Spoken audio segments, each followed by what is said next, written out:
여자는 주님의 사랑과 거룩한 보혈의 공로를 우리 다 찬양을 합니다. 주님을 만나고 올 때까지 예수를 우리를 깨끗게 하시는 주시니 그의 우리를 눈보다 더 이게 하셨네. 우리를 깨끗게 하시는 무궁한 생명의 물일새 생명을 구원한 친구들 하나님 찬양을 합시다.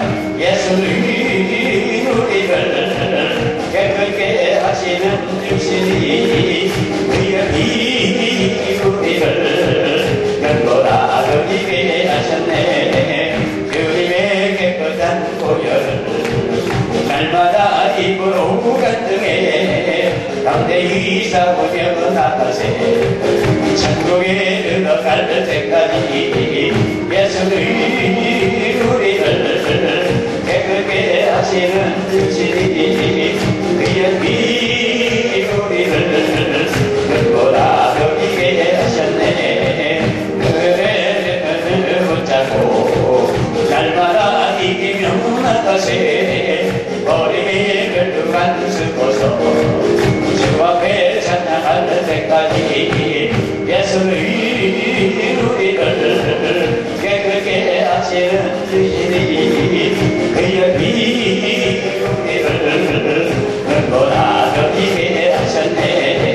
세계강 같은 동화 세계강 같은 동화 세계강 같은 동화 넘치네.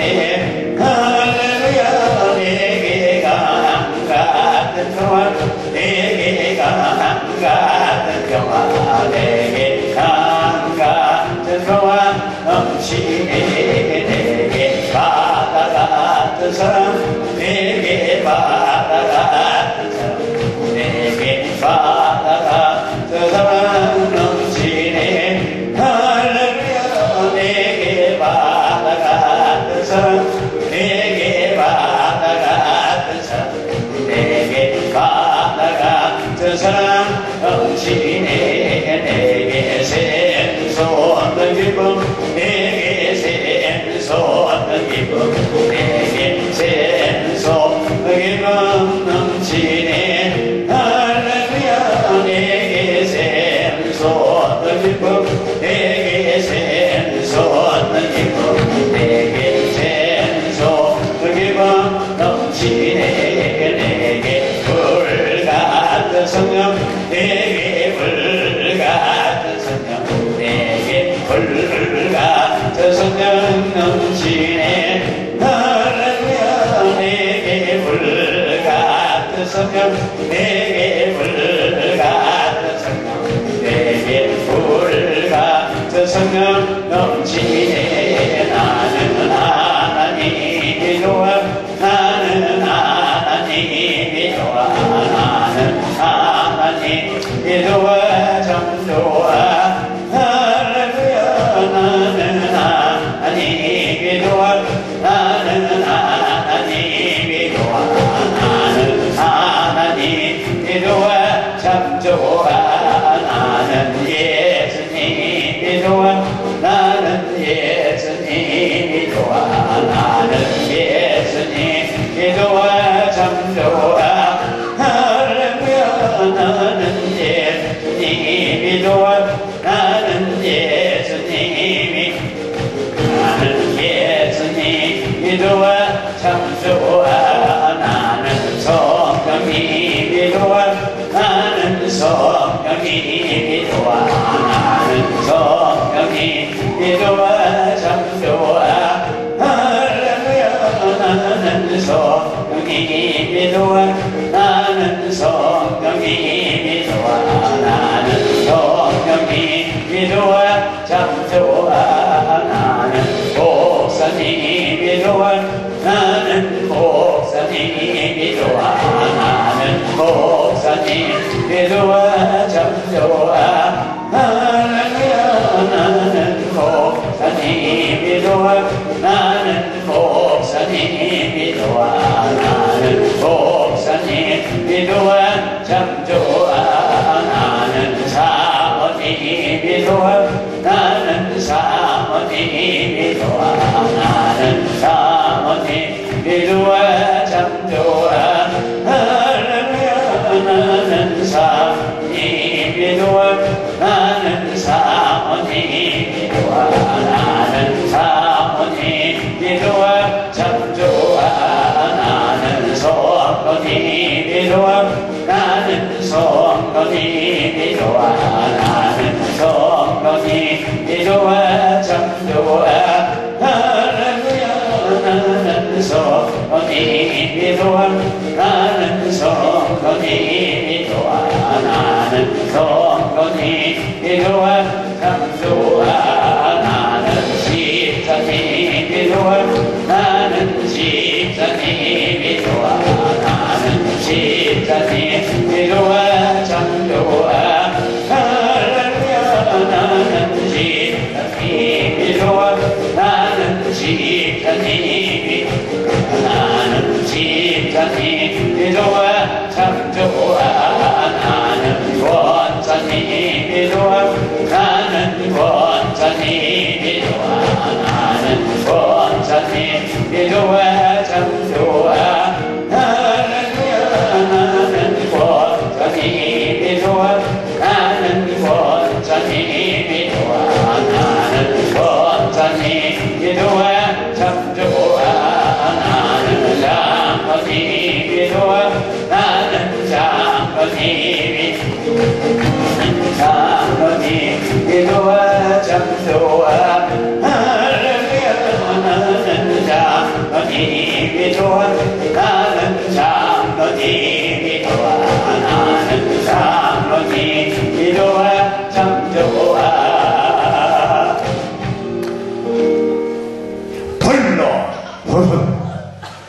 오늘은 고난주일이고 그래서 우리 목사님을 소중히 고난에 대한 주에 대한 말씀을 전달하시겠습니다. 이사야 53장 1절에서 6절까지 제가 한 절 읽고 다 같이 또 한 절을 교독식으로 하겠습니다. 우리의 전한 것을 누가 믿었느뇨 여호와의 팔이 위기에 나타났느뇨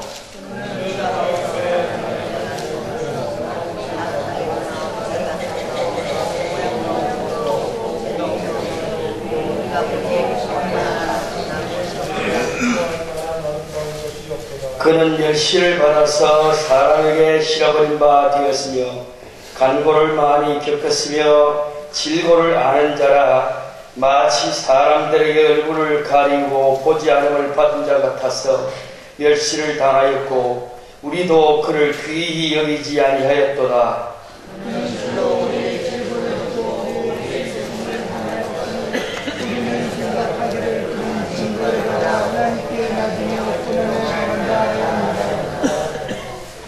그가 찔림은 우리의 허물을 인하여 그가 상함은 우리의 죄악을 인하며 그가 징계를 받음으로 우리가 평화를 누리고 그가 채찍에 맞음으로 우리가 나음을 입었도다.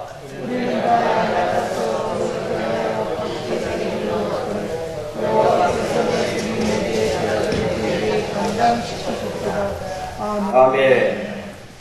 구약 성경은 크게 세 부분으로 되어져 있습니다.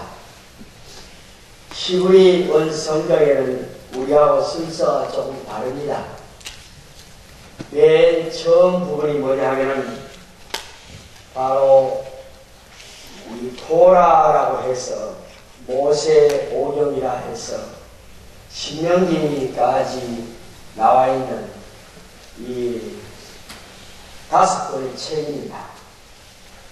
이 토라는 유대인들의 신앙의 초석이 되고 토라는 말 자체가 가르친다, 교육한다는 뜻이 있습니다. 유대인들은 이 토라를 어려서부터 백성과 자녀에게 가르쳐서 이 하나님의 율법의 말씀을 지키면서 살도록 그렇게 교육하고 있었습니다. 그리고 그 토라 다음으로는 레위힘이라고 해서 선지서가 있습니다. 그것은 여호수아부터 시작해서 21권의 성경이 있습니다. 이 선지서 부분에는 그 이스라엘이 죄악으로 얼룩져 있을 때에 그들을 바로잡아주고 그들을 바른 길로 인도해주는 그 선지자의 예언의 글이 이 속에 숨어 있습니다. 그리고 이 세 번째 글이 바로 이 케투빔이라고 해서 이 성문서라고 말합니다. 이 성문서는 구약의 역사 부분과 시가 부분이 다 한 자리에 다 들어 있습니다. 그래서 이 성문서 부분은 우리가 어떻게 살아야 될 것인지 역사적으로 보여주고 있습니다. 다시 말해서 이 토라 부분은 영원한 과거에 대한 말씀이 기록이 되어 있습니다. 그래서 민족의 정체성을 알려주고 그들이 어떤 방법으로 누구의 자손으로 태어나서 어떻게 살아야 될 것인지 자상하게 가르쳐주고 있습니다. 보통 유대인의 학비들은 이 토라 부분을 다 암송하도록 어려서부터 교육받고 있습니다. 여기서는 인간이 어떻게 살아야 될지 중요한 윤리적인 문제와 하나님을 어떻게 섬겨야 될지 중요한 종교적인 문제가 나와 있고 또 법률적이고 도덕적인 모든 것이 이 토라 안에 들어있습니다. 토라가 있는 동안에는 이스라엘은 세계 어디 가도 이스라엘이고 선택받은 백성이고 타락할 수 없는 자들이고 아브라함의 자손입니다.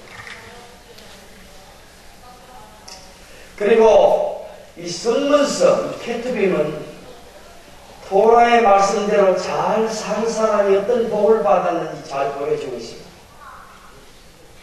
또 그리고 그 말씀대로 살지 않아가지고 어떤 형벌과 저주를 받았는지 역사적으로 자세하게 증거해주고 있습니다.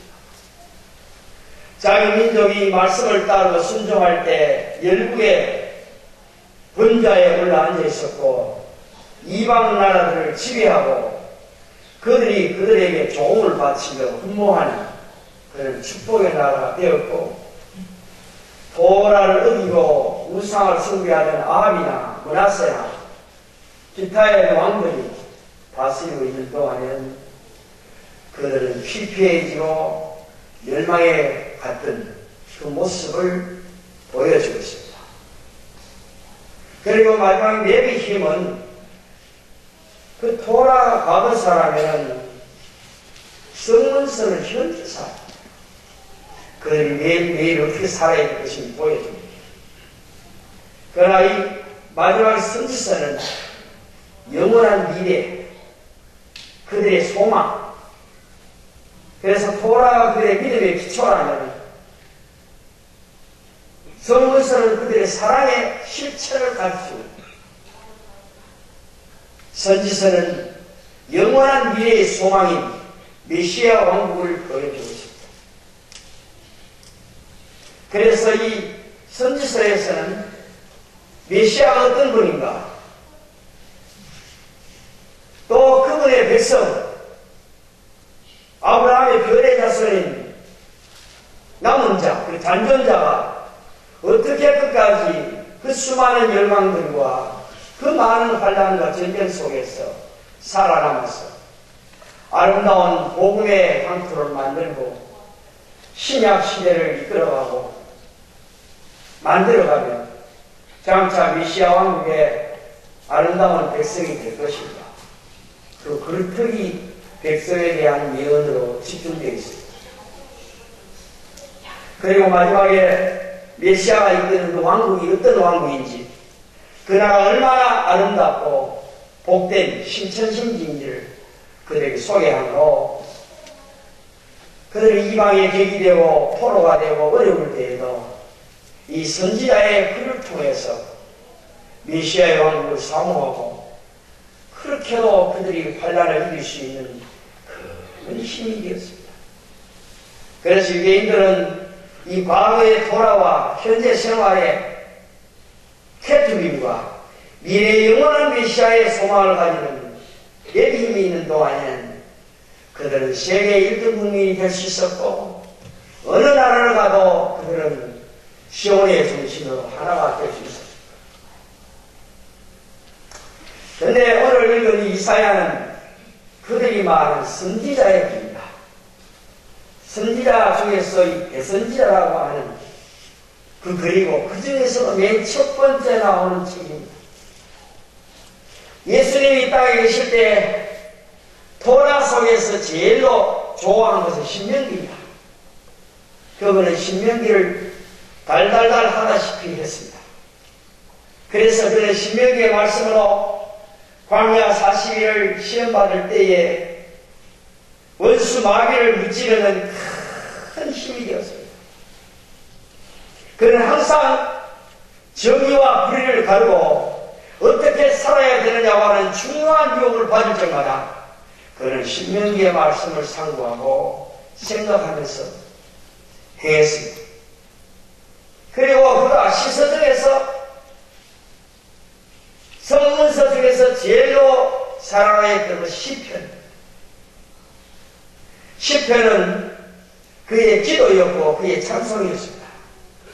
특별히 시편 2편과 8편은 메시아의 시로서 그의 자기 정체성을 분명하게 가르쳐주는 그런 말씀이었고 22편에서 24편까지는 그가 어떤 인물로 앞으로 어떻게 자기의 구속사를 완성해야 될 것인지 잘 가르쳐줬습니다. 그래 22편에서는 갈보리산에서 그가 어떻게 죽을 것과 왜 그가 이 땅 위에 태어났는지에 대해서 항상 그를 가르쳐줍니다. 그래서 수많은 사람이 오병이어의 이적을 보고 그분을 메시아로 삼으려 할 때 그분은 그 모든 것을 물리치시고 자기의 메시아 사역의 커리큘럼이 바뀐 걸 아시고 그는 십자가를 향해서 다른 일을 치기 시작했습니다. 그리고 23편은 그가 구속사를 이룬 이후에 교회의 머리가 되어서 자기의 백성, 남은 백성, 구원함을 받은 성자의 백성을 이끌고 24편에 저 시온산까지 나아가는 아름다운 평야의 푸른 초장 맑은 시냇가에 교회의 시 동시에 구원의 시가 담겨져 있습니다. 그리고 24편에는 그가 역사의 문을 여시고 7절부터 영원한 문들아 내 머리를 들지어다 높이 들릴지어다 여호와께서 영광 중에 재림하사 자기 백성의 눈물을 씻으시고 영광의 부활을 주시고 메시아의 왕국을 이루어서 영원한 왕이 되시고 자신이 무엇을 위해서 태어났으며 앞으로 무엇을 할 것이며 미래의 어떤 사역을 담당할 것인지에 대해서 그를 붙잡아주는 아주 귀한 말씀이 되었습니다. 그런데 그가 특별히 선지자의 글 가운데는 이사야서를 사랑하고 애독하고 좋아했습니다. 예레미야가 성부의 선지자라면 에스겔은 성신의 선지자이고 이 이사야는 메시아의 선지자, 성자의 선지자.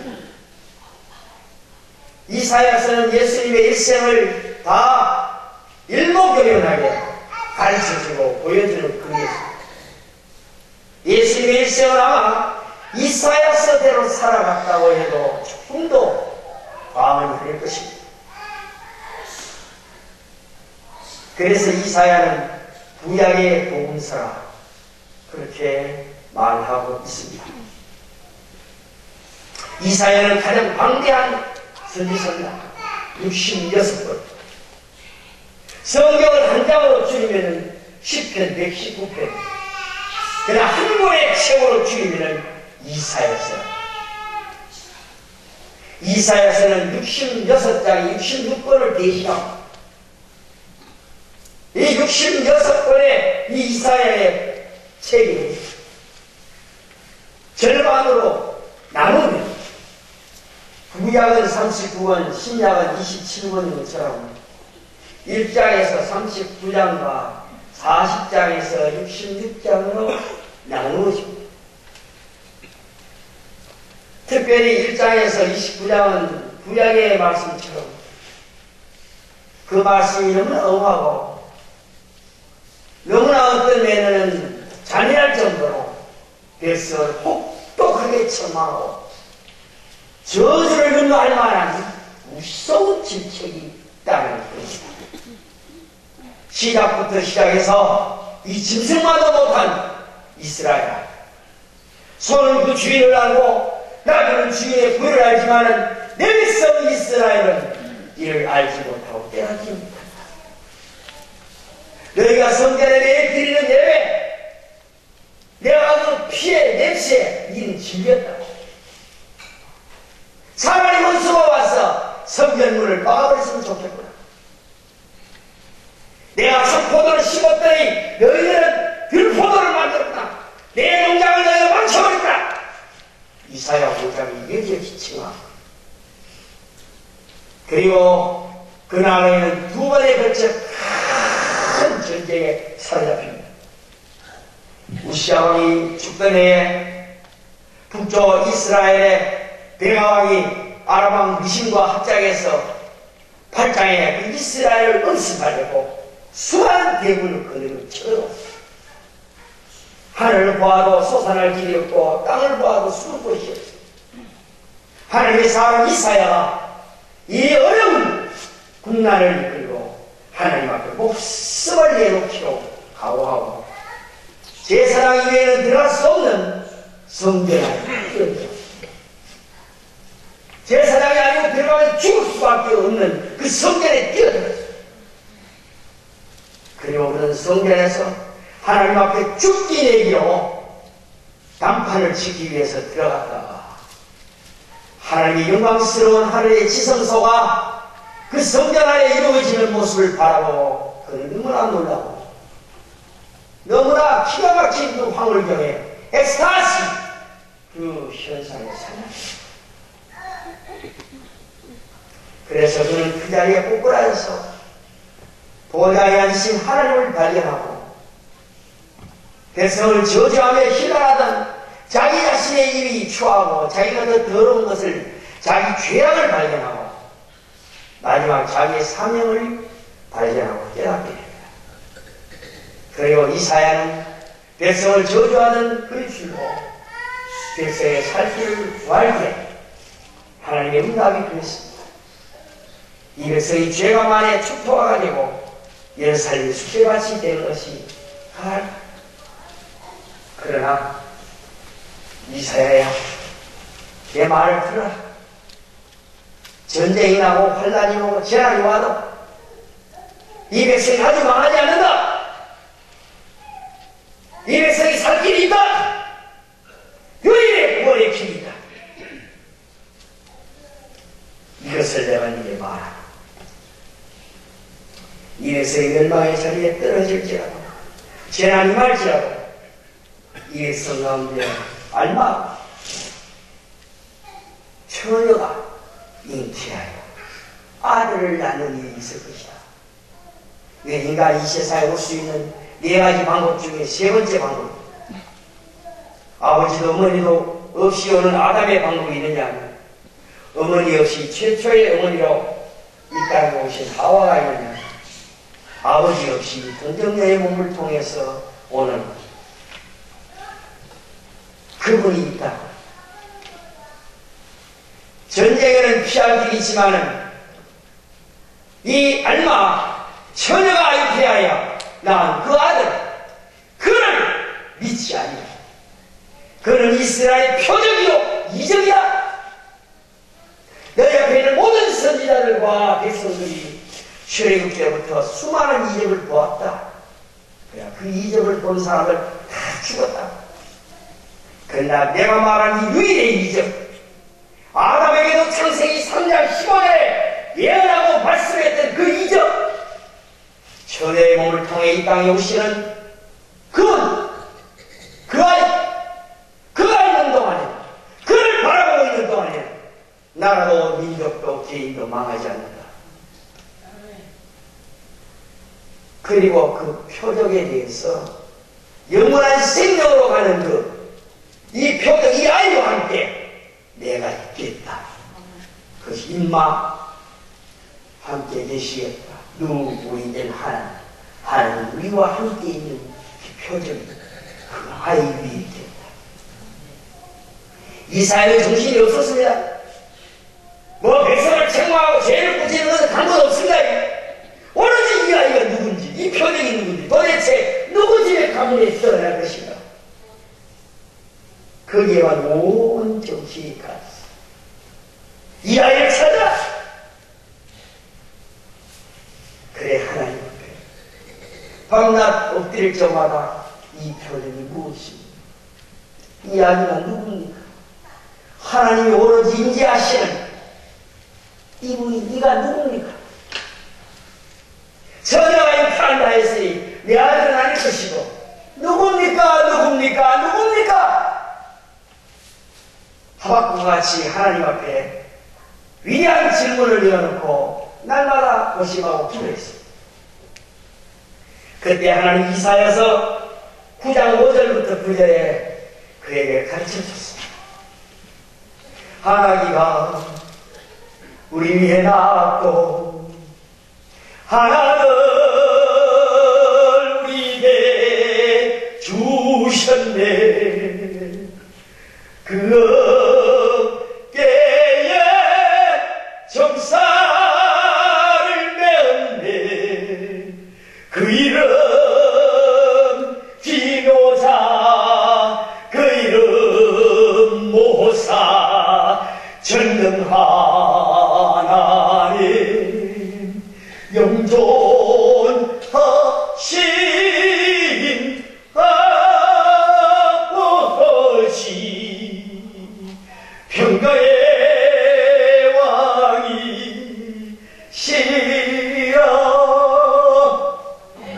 이 아이가 누구냐? 만왕의 왕이, 만주의 주시오.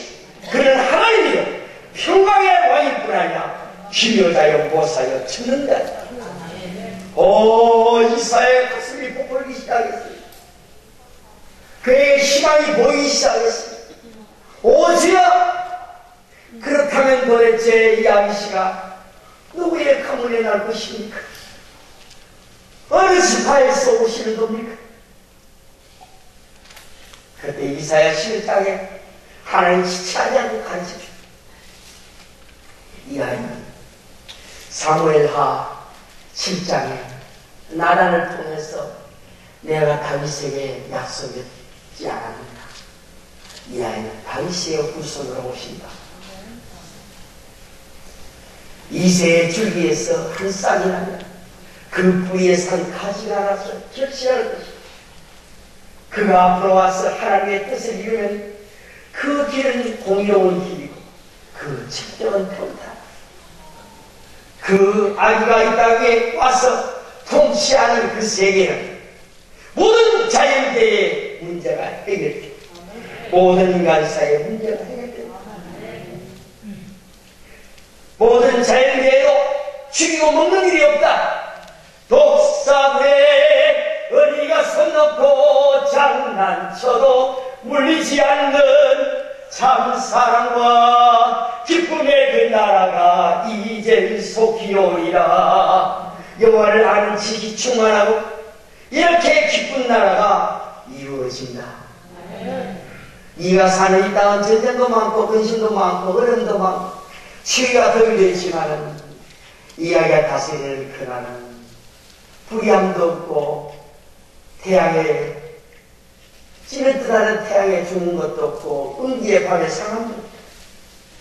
그리고 35장에 말하면 이 아이를 통해서 이루어지는 그 신천지에는 저는 자가 없고 애통하는 자가 없다. 황무지가 장미꽃같이 피는 땅이다. 주의 구원을 노래 부르며 거룩한 길을 걸을 것이다. 거기나 한 짐승도 없고 어둠과 어리석음도 없는 시온의 대로가 열린다. 아, 이 말할 수 없는 감격, 이 엑스타시, 이 황홀력, 그런 이사야에게 이제 40장부터 끔찍한 전쟁에 아수르 왕 사내들이만 18만 5천 명 군대를 물리치고 남은 그에게 찾아왔어요. 40장부터 신약의 말씀 봤습니다. 앞에 같이 그렇게 무섭고 저주스러운 천망이 아닙니다.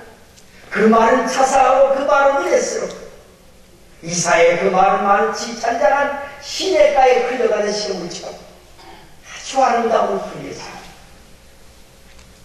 그 아이가 이 땅에 올 때 열국의 군왕들처럼 병마 타고 그렇게 손에 청룡들을 들고 열국을 호령하고 사람의 목을 대각대고 패는 그런 왕으로 오시지 않는다. 1장부터 39장까지는 그분, 그 아이, 그가 누구냐? 거기에 대한 관심이 있어요. 오로지 그 아이가 누구냐? 어떤 이름, 어떤 가문이냐? 출생은 어떠하냐? 그러나 40장부터는 아니옵시다. 그분이, 그 아이가 오늘 무슨 일을 할 것인가? 그에 대해서 우리가 뭐라고 말해야 될 것인가? 그것이 그는 종으로 오신다. 종. 왕으로 오는 게 아니라 섬기는 종으로 온다. 종. 이사야 40장부터 66장은 4대 종의 노래가 핵심이 있습니다. 이 4대 종의 노래. 그 첫째 종이 42장 1절에서 4절까지. 나의 택한 종, 하나님의 성신이 슈하는 종이 오십니다. 이 세상의 구약의 사사들이나 이스라엘 왕들이 받았던 성신을 부은 적이 아니야. 사명 다 떠났어. 그러나 그에게는 요한복음 3장 마지막에 33절 이하의 시행을 말한 것처럼 성신이 한량없이 있는 에베소 4장 7절에 그를 믿는 자에게는 우리가 맡은 사람의 분량대로 성신을 주지만 그는 한량없이 가진 분이시다. 그가 하나님의 신으로 일하게 될 것이다. 또 일한다. 그리고 49장 1절에서 6절에 제2의 종의 노래가 나옵니다. 열국이 놀래는 종이요. 그는 과거 뼈에 지르지 않습니다. 성들이 흠모하는 그런 종으로 나타나십니다. 제3회전 52장 3절에서 9절에 나옵니다. 비록 그는 지렁이 같고 부대기 같은 그런 나약한 종인 같지만 아니요. 각자 왕들처럼 몇 년도 살지 못하면서 좌우에 낯선 청룡들을 휘두르면서 번세 부르지는 그런 번세는 없어. 그는 조용히 섬길 것이요. 히브리서 5장 7절부터 그는 어려서부터 순종함을 배워서 마음 2장 51절 이대로 어려서부터 부모님을 섬기고 받으시다. 마음 10장 40절에 인자가 온 것은 섬김을 받으려 게 아니고 도리어 남을 섬기려 하고 나의 몸을 대성의 제물로 죽이게 한다. 그분은 섬기지만 크신 분이요. 각 왕들이 놀라고 군왕들이 그 앞에 고개를 숙인다. 사람을 죽이는 왕들의 그게 아니라 죽은 사람을 살리는 능력이 있다. 인간을 마해하는 능력이 아니라 남의 나라를 정복해서 짓밟는 능력이 아니라 열국을 살리고 세계를 살리는 생명의 능력이 그에게 있다. 이런 능력이 좋으시다. 기억하라! 그래, 이사야 52장 13절에는 놀라운 종에 대해서 소개를 하고 있습니다. 마지막 네 번째 종 52장 14일부터 사실에 나옵니다. 네 번째 종. 네 번째 종 앞에 와서는 이사야가 기가 막히고 그만 그 자리에 푹 주저앉아버리고 어찌할 줄 모르는 도무지 말로 표현할 수 없는 엄청난 사건을 그를 보게 됩니다. 그래서 그가 소리칩니다. 아, 이거 지는 일이나? 내가 이 한 말을 누가 듣겠느냐? 도대체 여호와의 능력의 신을 구원받은 그 여호와의 능력의 팔이 어디 가고 누구에게 있느냐? 네 번째 종은 너무나 초라하고 너무나 비참하고 너무나 처절한 종. 앞에 말한 종과는 너무나 다른 종입니다. 그래서 이사야가 놀라고 또 놀라면서 하는 말이, 그래서 그는 감히 이 종에 대해서 단수로 쓰지 못한, 지금까지 단수로 쓰다 단수형 복수형 우리라고 씁니다. 우리의 정한 것입니다. 내가 이 말하면 누가 믿겠느냐? 하나님의 능력이 어디 보이는? 그는 하나님 앞에 잘하지만 너무나 나약한 연한 수준인 것을, 그가 자라는 땅은 로마의 포로가 되어 있는 그 예는 세리들이 활기를 치고 돌아다니고 그 땅의 백성들을 굶주리고 헐벗는 옥자이를 양과 같이 처절한 황무지와 같은 광야, 거기에 나오는 마른 순과 같아. 비틀어지고 늘어지고 말라버린 순과 같아. 그의 가문을 봐라. 그의 가문에 다윗 왕가의 그 영광이 어디는 없다. 말라버린 순이다. 과수 때에 동생들을 막 누이까지 막 오고오고하는 거. 아버지 일찍 죽어서 지독하라는 나사렛 땅에 그것도 변두리에 천심한 목수의 지금 다른 세상의 불안들은 황금 홀을 치고 흔드는데 서양아리가 대패를 들고 짜고를 치고 낯을 들고 있는 볼모이 없는 그 모양. 누가 그를 보고 당시의 불순이란 말하느냐? 아니다. 나도 못 믿겠다. 그런 종 32년도로 장가도 못 가고 지구상은 지지도 가난하고 배우면서 초등학교도 간 일이 없다. 그러니 나단을 쫓아도 그 선하다는 나단을 쫓아도 요한복음 1장에 나사렛에서 무슨 선한 것이 나겠느냐? 멸시하면서 멸시 많이 받았어. 유대인이 하는 말, 저 그를 아는가? 그를 아는가? 얼마나 고생을 해놨던지, 얼마나 줄이고 늙었었던지, 나이가 30이 청년인데, 요한복음 8장 57절, 51절 거기 보면, 나이가 50도 안 되는데, 20년은 더 늙어버렸어요. 고운 모양도 없어요. 깨대대하게 생겼어. 풍채가 없어. 예수님 키 크고 늘씬한 거 아니에요. 비싼 말로 요즘 말하면 이 지구상 땅끝까지 가서 제일 못생긴 사람 구해오면 예수님하고 닮았어. 근데 요즘 쓰는 말로 100번 처녀들한테 프로포즈 해봐야 아무도 안 돌아보는 사람이야. 그래서 장가를 못 봤어요. 흠모할 만한 데가 있어야지. 고운 게 있어야지. 다윗은 그래도 사울같이 이렇게 큰 이런 그런 거은 아니었지만 너희 빼야라고 한다. 사무엘상 10절. 그러나 다윗의 후손인 그는 고운 고향도 없고 풍채도 없어. 아무도 그를 돌아보지 않는다. 오히려 그가 이스라엘 중에 있는 것을 부끄러워한다. 그리고 나서 그분이 어떤 무림을 이어서 말하고 있습니다. 그는 몇 시의 대상이다. 사람들이 다 싫어한다. 천명이고 만명이고 아이 저도 사람 아이 뭐 저런 일을 이렇게 하겠다.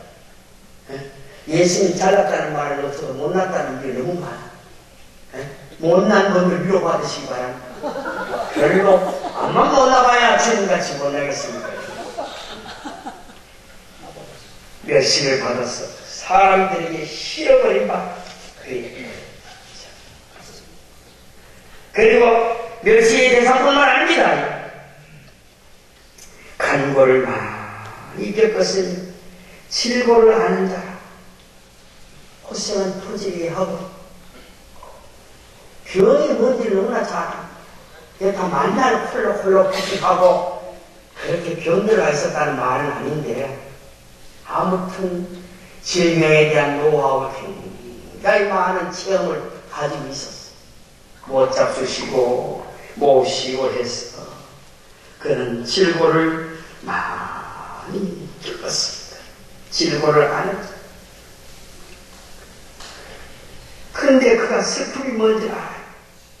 슬픔이 많이 당했어. 그런데 우리가 오해를 하는 거야. 그가 저렇게 된 것은 징벌을 받았다. 하나님 앞에 아마 저주받은 것이 아닌가. 천벌을 받은 것이 아닌가. 그렇게 생각합니다. 징벌을 많이 겪었다. 징벌을 많이. 그래서 슬픔을 당하고 사람들의 멸시의 대상이 되고 고난을 당하고 그리고 이 5절부터는 그가 십자가에 당하는 그의 종말을 말하고 있습니다. 다 예수를 믿고 그를 신앙한다 하지만 예수님 같은 생애를 살고 싶은 사람은 이 중에도 많이 없을 거예요. 예수 잘 믿는 것처럼 빵처럼 싸도 주님같이 살아가면 잘 안 살 거예요. 바울을 우리가 위대하다지만 바울의 생애 우리 그렇게 살고 싶지 않을 거예요. 세례 요한 우리 그렇게 살고 싶지 않을 거예요. 이것이 가증스러운 거라. 하나님 보세요. 이 가증스러운 그것까지도 짊어지라 그래요. 주님은 겟세마네 가면서 일어나라 같이 가자 그래요. 나하고 같이 당하라 그래요. 그런데 제자들도 안 옵시다. 그리고 이 5절은 성례식 때도 많이 읽고 우리가 이 구절을 많이 암송하는 구절입니다. 우리 다 같이 읽으십시다. 그가 찔림은 우리의 허물을 인하니 그가 상함은 우리의 죄악을 인하니 그가 징계를 받음으로 우리가 평화를 누리고 그가 채찍에 맞음으로 우리가 나음을 입었다. 저는 어렸을 때 오랫동안 제가 병을 예빈열로 6.25 이후에 잘못지 못했어. 초등학교 5학년 6월 8일날 운동장에 조회 시간에 쓰러져가지고 학교를 못 갔어. 그 6학년 선생님이 공부 그동안 잘했다고 봐줘가지고 졸업장을 받았는데 친구들이 집사의 아들인데 중학교 딱 들어가더니 내가 찾아가니까 A, B, C, D 이러면서 나보고 잘한다고. 그러니 아니면 우리 엄마가 말이야. 그 엄마는 황집사야. 너같이 싹 수 없는 인간하고 친구하지 말라고 그래. 인간 안 될 거 하고 친구하지 말라고 그래. 중학교도 뭐하는 못 가는지 너 같은 거하고 폐병쟁이 같은 거하고 친구하지 말라고 그래. 인간하지 그러나 그 소리 들으니까 그래. 그래 아무리 돌아가도 친구가 없어. 나중에 목사 되고 박사 되고 갔더니 그 어머니 참 우리 아들 그런데 김 목사는 참 성공했네. 참 우리 아들은 막 자네한테 비할 때 너무 막 모양이 없네. 내가 옛날에 그 생각이 나더라고. 아들한테 그 말한 생각이 나더라고. 하나님 은수받고 준 것 같더라고. 그 소리가. 그래, 교회 가서 저녁에 큼큼한 교회 갔더니 교회 발바닥이 이렇게 애들이 뛰고 청소를 안 했거든. 그래서 제가 그 말바닥을 대거리는 그 추운데 물을 빨아가지고 그 넓은 교회를 다 닦고 뒤에 가만히 엎드려 있는데 어린 아이지만 내 신세가 나쁜 거하고 오래 가냐. 큰일 났다. 어제와 걸어다니는 잘 못하지. 책은 보면 2개, 3개로 보이지. 여름에도 이걸 뒤집어 쓰고 살지. 그래서 그런데다가 막 집에 막 불이 나버렸네. 그래서 막 폭삭 뒤달려버렸어. 집안에 돈을 갖다 장사를 미쳐를 좁사를 이렇게 다루면 거기다 뒤에 넣어놨는데 누가 불 끄라고 돈을 훔쳐가버렸네. 그래 참 그 잿더미 위에 있는데 몸은 아프고 여름에도 기침하고 있으니까 저희 아버지가 제 손을 붙들고 우는 거야. 얼마나 우는지 몰라. 내 평생에 어중으로 죽었어. 죽자. 같이 죽자. 같이 죽자. 눈물을 막 쏟는 거야. 죽을 교회 갔어요. 주여, 의자만 좋습니까? 왜야만 좋겠습니까? 아버지가 죽자고 동생들은 많고 의자만 좋습니까? 마음이 붙도록 울었죠. 그때 제가 그때 초등학교 다니면서 한문 선생님한테 서당을 공부를 했어요. 천자문도 배우고 명심보감 배우고 동문서점 통과 경편 사회 소학 공부해요. 그래서 대학 지도를 제 명령도 하면 제 신나면 제 지어지서를 하면 그래 놀러도 많이 그래 조금 했어요. 그런데 이 말씀이 기억이 우리의 질고를 치고 병을 질자 괴로움을 줬자 주님 나의 죄만 지줄 알았더니 나의 병도 나의 질고도 짊어지고 놀라웠어요. 나는 그때 이 말씀을 발견했어요. 박수를 버렸어요. 주여 이 말씀이 사실이면 내게 이 밤에 이 말씀이 내게 인정이 되게 해달라. 아멘.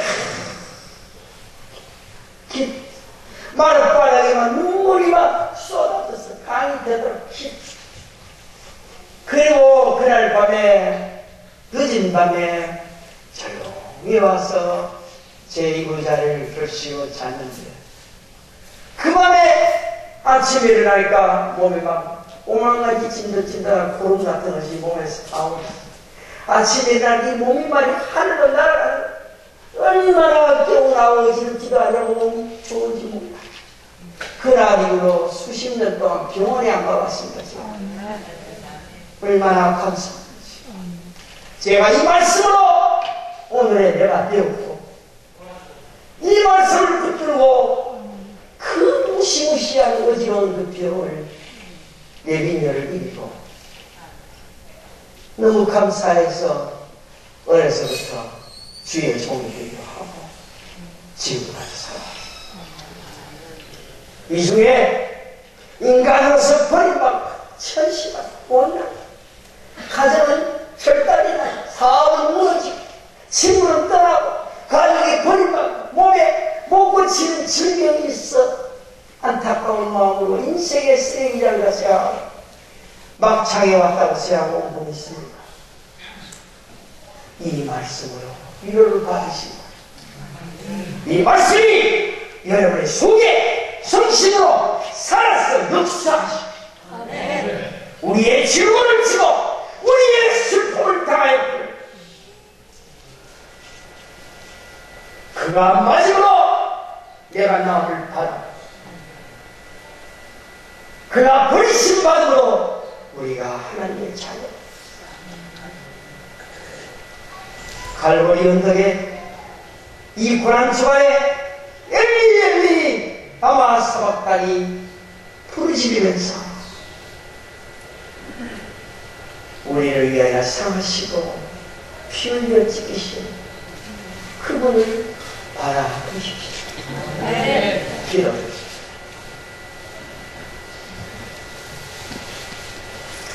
그가 찔림은 우리의 허물을 인하며 그가 상함은 우리의 죄악을 인하며 그가 징계를 받음으로 우리가 평안을 누리고 그가 채찍에 맞음으로 우리가 나무를 이었다. 우리는 다 양같이 내일도 알지 못하고 그때인 얘기로 하지만 여호와께서는 우리의 허물과 질고와 죄악을 그분에게 감당시키셨다. 오 주님, 이 말씀이 저들에게 살아있는 이정이 되고 저들의 삶의 좌우명이 되게 하셨어요. 천인이 멸시하고 만인이 짓밟고 질병과 곤욕 중에 허덕일 때 이 말씀을 붙들고 칠전팔기하며 다시 일어서게 하옵소서. 주님, 나약합니다. 내 일을 알지 못합니다. 양 같아서 그렇게 합니다. 주님 권명하여 주시옵소서. 선도하여 주시옵소서. 우리 이 시간 그 자리에서 다 무릎을 꿇으시고 손을 높이 하나님 앞에 들고 간절한 마음 우리를 위해 피 흘리신 질고와 슬픔을 당한 그 예수님을 시험하면서 주여 세 번 부르고 간절하게 눈물로 기도합시다. 할렐루야. 고난 주일이 돼가지고 우리 저에게는 예수님이 그 고난을 받으시고 십자가에 달리시기까지 그 결국 쭉 들어주시기를 감사하고요. 많은 은혜 받으시리라 믿습니다.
Ha ha ha!